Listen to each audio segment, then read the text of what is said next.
Welcome back to the channel and welcome back to another episode of Sanur Sessions. Let's get stuck in.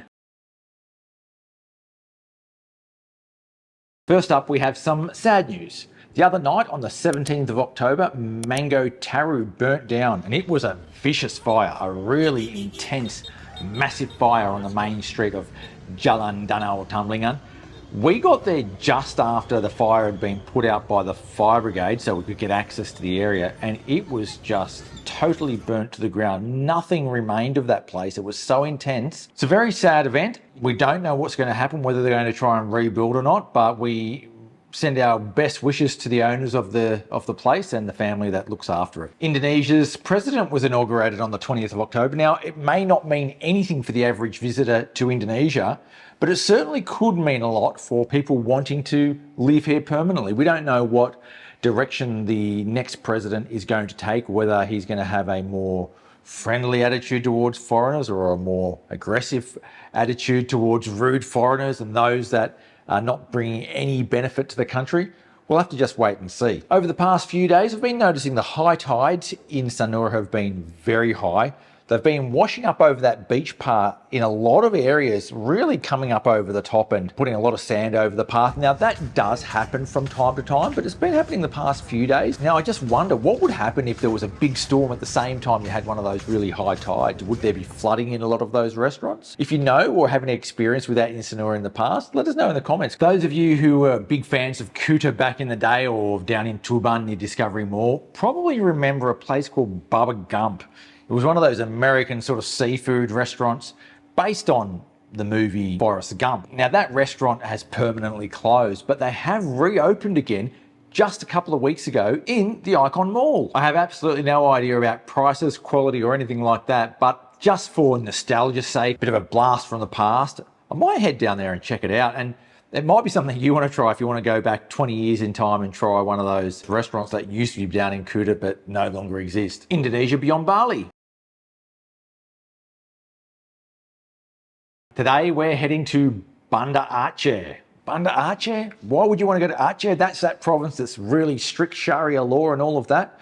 Well, part of that's true. There is a version of Sharia law in force in Aceh, and you're thinking that cannot be a good place to go on holiday.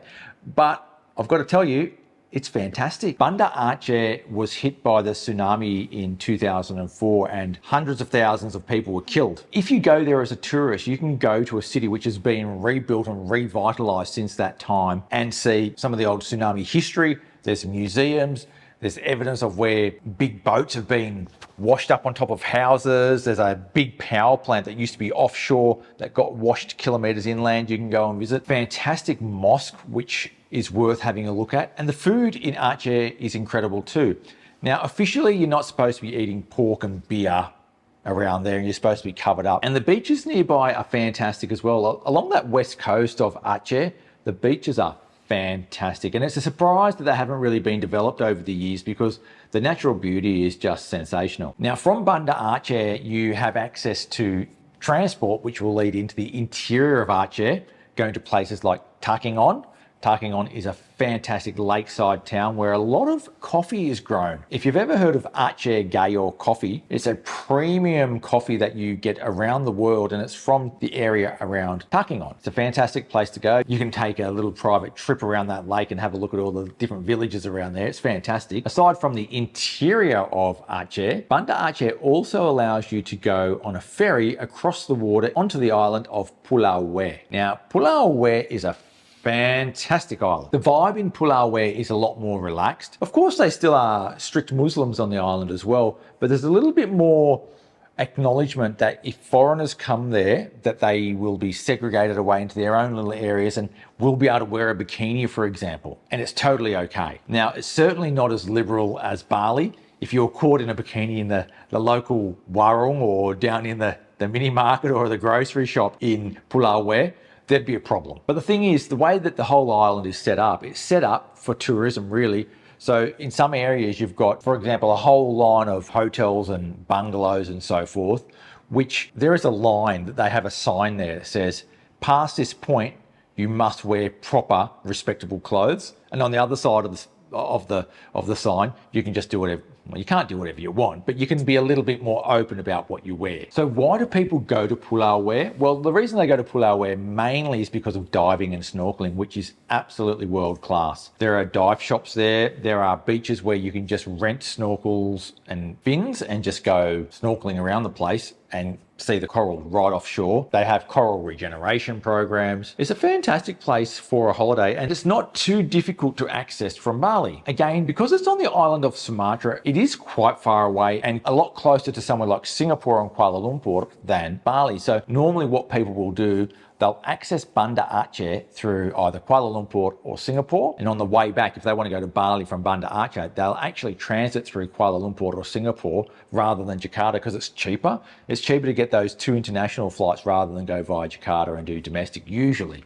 But you'd have to check on the prices on your own. So why do I mention Banda Aceh as a place that you might want to visit? I think it's just something different, a cultural difference, something to open your eyes a little bit. It's not a scary place. People are very respectful, very nice. If you dress properly, and I don't mean you have to go and do one of these ones with a head covering and all of that.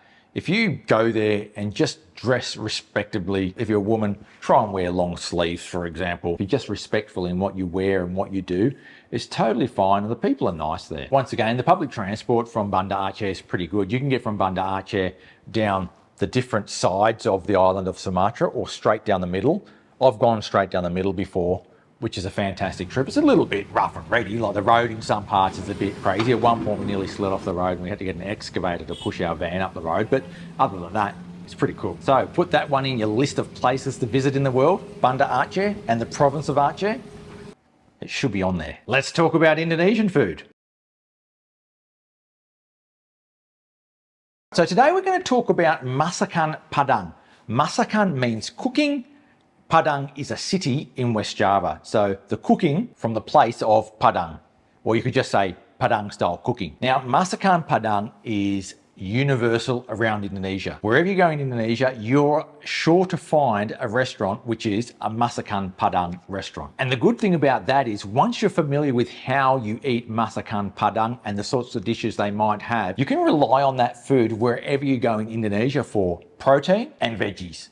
And there's a lot of veggies in there that you might not find in some other places when you're going to look for food in Indonesia. Now, Masakan Padang has a reputation of being a little bit spicy. It's hard to tone it down a lot of the times because the spices are mixed through a lot of the dishes. But the main dishes that you will find in a Masakan Padang restaurant are things like eggs in a chili sauce, eggplant in a chili sauce, rendang, of course, big mounds of rice. Often they'll put a huge bit of rice on your plate or onto your banana leaf. They'll often have perkedel, the little potato cakes, and they'll have a range of vegetable dishes ranging from beans to water spinach to cassava leaves or pumpkin leaves. They have lots of different leaves which they can boil up and mix through spices, which are quite tasty as well. They'll often have fried chicken. They'll have grilled chicken. They sometimes have lung in there as well, which I'm not into. And they'll also have a sambal or a few sambals, which you can spoon onto the side, which are absolutely fantastic if you like your spicy food. Now, the way that Masakan Padang food is served is different depending on where you go. The traditional method of having Masakan Padang food is that when you sit down, the staff will just get a little bowl of each of the dishes and they'll place them on your table. You might have 20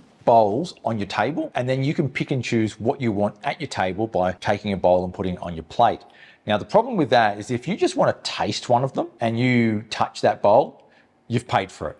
So really, with all those bowls on the table, you've got to be careful about what you touch, because each one you touch, you're going to pay for it. And it can add up really quickly if you've got 20 bowls on the table. A more modern style, and I guess something that I see more and more often these days, away from Padang itself, is that you just go to the window and point to the things you want and they'll just spoon on whichever ones that you want and then charge you accordingly. In Sanur, if you want to try Masakan Padang, there are a few in town. Now, the one that I'm more familiar with is Warung Muaro up near the McDonald's there. They do really good food. It's a pretty small shop and you don't see too many foreigners going there. You occasionally do, but it's really good food. And I've done a review on it before as well, if you want to check out what it's really like. But it's pretty tame. I mean, there's nothing too weird there. Just get a bit of rice, a bit of veg, a bit of meat, an egg, maybe a percadel, and it's absolutely beautiful. But if you're traveling more extensively through Indonesia at some point, you're going to come face to face with masakan Padang at some point, because sometimes it's all that is available in the town that you're in.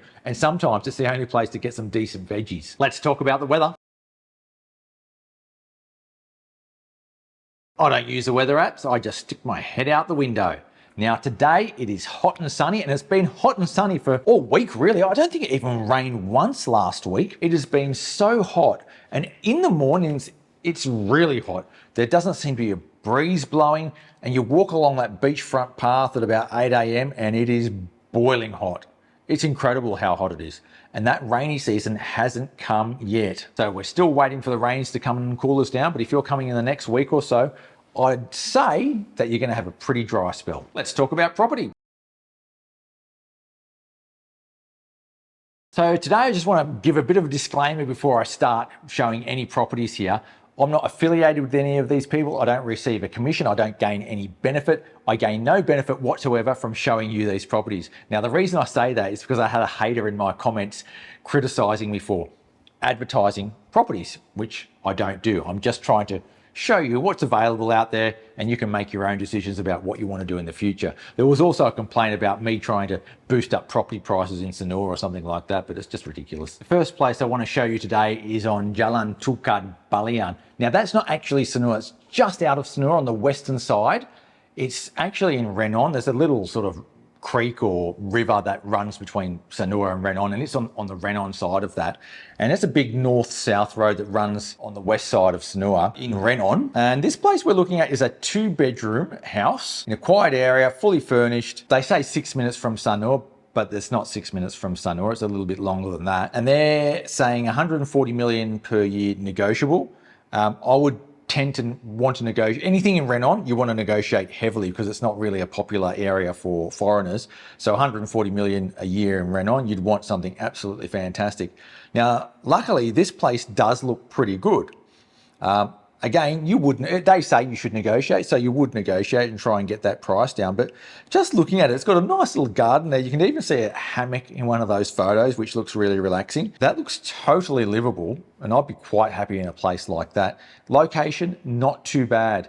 You are going to need your own transport, but that's sort of true of anything except east side of the bypass. If you're west side of the bypass, you need transport. You need either, well, you might not need to buy a motorbike or a car, but you at least need to be able to get on the back of a motorbike to get to the places you want to go. Because even if you want to go to the shop, it's not really that nice to walk along the side of the road to walk and get your groceries. The next place we're looking at is on Gang Jasmine, just near Jalan Pungutan. Now I know exactly where that place is because I was just there recently. This is to give you an idea of what you might be able to get east side of the bypass, within walking distance to the beach. It's 1 kilometre to the beach from this place, and it's within walking distance of all the restaurants as well, probably about 500 metres. 1 bedroom, dining room, kitchen, garage, garden, fully furnished, and it's 125 million a year. Now that is pretty good value. Now I don't know how good this place is, but anything around that price range east of the bypass you really need to have a good look at, because it seems to be a fairly good value. It's a fairly basic place, it looks fairly small. I don't know what sort of complex it is in. That bath looks a bit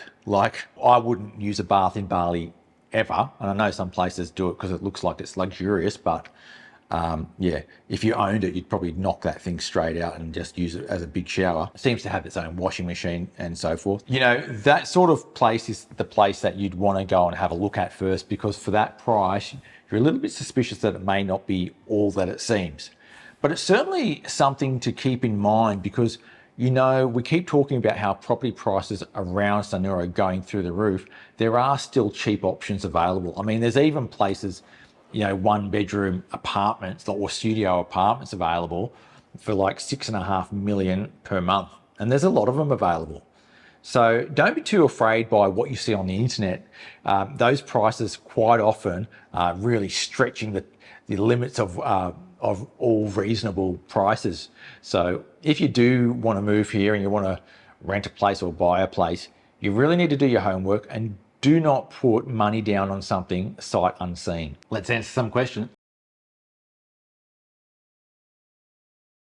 Alexander asks, any suggestion about exercise in Sanur, like gyms and similar. I exercise daily on that beachfront path, and it's one of the big draws for me to Sanur is that beachfront path. It's just a fantastic public space, and it's used by thousands of people every day to walk their dogs, cycle, exercise, run. There are weights areas around there. It's a beautiful place just to go and exercise. So my number one advice to anyone who wants to exercise in Sanur is to do it along that beachfront path. The problem is some people don't really like the heat that much. And if you don't like the heat and you really like your gyms, there are some options around town. I'm not familiar with all of them, but I know that there is one that people really love, and it's called Paradise on Jalan Danau Tumblinga. They are big on CrossFit. They've got lots of classes. The facilities look absolutely fantastic. They do short-term memberships. They do long-term memberships where you get a larger discount. You can just do walk-ins if you want. It's a fantastic little operation they've got there, and it seems to be extremely popular.